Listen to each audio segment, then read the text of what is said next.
কয়েকদিন ধরে লম্বা বৃষ্টি হওয়ার কারণে পুরো যমুনা নদী ভরে গেছে আর আশেপাশের যত বাড়ি ঘরগুলো আছে সবগুলো একদম ডুবে গেছে। সেই এক হাঁটু পানির মধ্যে গরিব অসহায় মানুষগুলো কিভাবে বাঁচে আছে আজকে সেটা দেখার জন্য আমরা চলে যাচ্ছি সারিয়াকান্দি। চলেন শুরু করা যাক আজকের পুরো ভিডিও।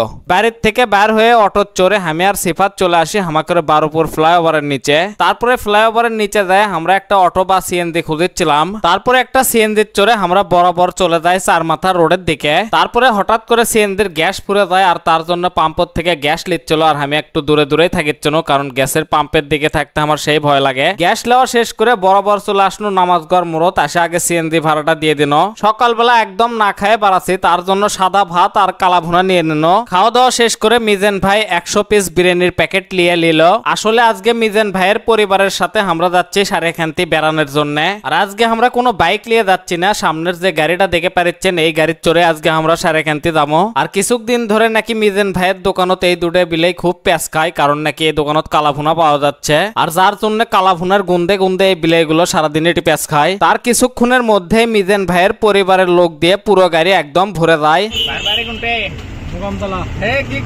তারপরে ড্রাইভার ভাই আমাকে ট্যাক্সিপের রাস্তার মধ্যে দিয়ে নিয়ে যায় সারিয়াকান্দি রোডের দিকে। আর আমি আর সিফাত দুইজনে বসছিল ড্রাইভারের সাথে। সারিয়াকান্দি যাওয়ার সময় দুই সাইডের রাস্তার গাছগুলো আমার খুবই ভালো লাগে। তারপরে চলে আসি গাবতলী মেন স্ট্যান্ড। আর এই জায়গাত প্রতিদিন জাম হবে এটা একদম স্বাভাবিক বিষয়। বগুড়া জেলার আসল গ্রামের সৌন্দর্য দেখতে চাইলে আপনাকে অবশ্যই সারিয়াকান্দি আসা লাগবে। আর এখন সামনের যে ব্রিজটা দেখে পাচ্ছেন এটাই কিন্তু সারিয়াকান্দির সব থেকে বড় বাঙালি ব্রিজ। আর নিচে তো দেখেই পাচ্ছেন নদী একদম পুরোই ভরে গেছে। তো আপনারা এখন পর্যন্ত যারা কোনোদিন সারিয়াকান্দি দেখেননি তারা কিন্তু অবশ্যই কমেন্টে আসে জানাবেন। তার কিছুক্ষণের মধ্যে আমরা কিন্তু সারিয়াকান্দির সেই বাঁধের রাস্তার উপর চলে আসি। এখনো মাঝে মধ্যে এই সারিয়াকান্দির গল্প শুনে আমার নানি, কারণ আমার নানির বাড়ি আসলো সারিয়াকান্দি। 2 মিনিটের মধ্যে আমরা সারিয়াকান্দি কালীতলার ঘাটত চলে আসি। আর আজকে আমার দেখা সব থেকে বেশি ভিড় এই সারিয়াকান্দি কালীতলার ঘাটত, মানে ঈদের পরেও এরকম ভিড় দেখা যায়নি, কারণ এখন বর্তমানে নদী একদম ভরে গেছে যার জন্য সগলি নদী দেখতে আসছে। তারপরে গাড়ির থেকে নামে সগলি হাঁটা শুরু করে দিল কালীতলার একদম মেন ঘাটের দিকে।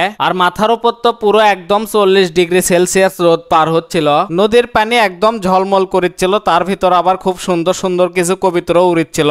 আর আপনি করে মধ্যে হয়তো অনেকেই জানেন বা অনেকেই জানেন না যে সারিয়াকান্দি মেন কালীতলার ঘাটত বড় করে একটা সাইনবোর্ডে আই লাভ সারিয়াকান্দি লেখা হচ্ছে। আসলে আশেপাশের মানুষজনেরা করছিল যে নদী যখনই ভরে যায় ঠিক তখনই এরকম ভিড়গুলো দেখা যায়। তারপরে নিচে নামে ঠিকঠাক মতো একটা নৌকো খুঁজেছিলাম, যে নৌকো নিয়ে আমরা পুরো সারিয়াকান্দি ঘুরবো। তারপরে এক নৌকাওয়ালা ভাইয়ের সাথে ডিল হয় যে 1500 টাকা দিয়ে নাকি পুরো 2 ঘন্টা ঘুরাবে। এরই মধ্যে আমার কিছু ভালোবাসার ফলোয়ার্স ভাইগুলোর সাথেও দেখা হয়ে গেল। তারপরে মিজান ভাই বিরিয়ানির প্যাকেট গুলো নিয়ে আসে সবগুলো নৌকার উপর উঠালো। আর ফাইনালি আমাকে নৌকোটা স্টার্ট হয়ে গেল। আর উপরে দেখেই পাচ্ছেন এক ভাই সেই রকম ঝাঁকানাকা গানের ড্যান্স দিচ্ছে। তারপরে বরাবর আমরা নৌকো চড়ে যাওয়া শুরু করে দিল কুড়িপাড়া চরের মধ্যে। খুঁজতে খুঁজতে অবশেষে আমরা কুড়িপাড়া গ্রামটা খুঁজে পাই। আর দেখেই পাচ্ছেন পুরো গ্রাম একদম পানি দিয়ে ডুবে গেছে। আর এই গ্রামের গরিব মানুষের কিছু ফসল চাষ করা আসলো সবগুলো পানির নিচে একদম ডুবে গেছে। তারপরে গ্রামের কাছে আসার সাথে সাথে গ্রামের গরিব অসহায় মানুষগুলো পানির ভিতর দিয়ে ছুটে চলে আসে। আর মিজান ভাই কিন্তু একদম অন্যরকম একটা মনের মানুষ।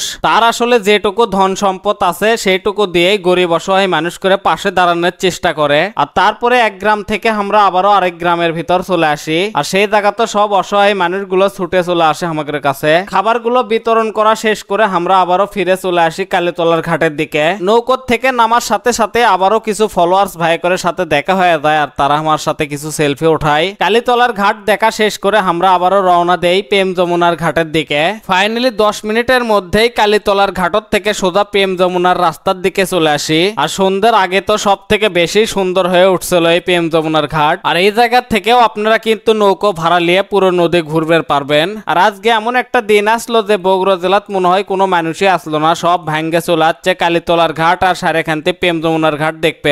এর মধ্যে দেখি আমার মামা মামি আর ছোট বোনেরাও চলে আসছে প্রেম যমুনার ঘাটত বেড়াবের। তখন আমার 100% মনে হচ্ছিল যে বগুড়া জেলাত হয়তো আর কোনো মানুষই নাই, সবগুলো মানুষই চলে আসছে সারিয়াকান্দি। শেষমেশ মামার সাথে 2-4 ছবি তুলে আমরা আবারও চলে যাই সুইচ গেটের দিকে। আর দেখতেই পাচ্ছেন সুইচ গেটও একদম পুরো ডুবে উবুডুবু হয়ে গেছে। তো আজকের ভিডিওটা এই পর্যন্তই। সগলি ভালো থাকবেন, সুস্থ থাকবেন, দেখা হবে পরবর্তী নতুন কোনো ভিডিওতে। আল্লাহ হাফেজ।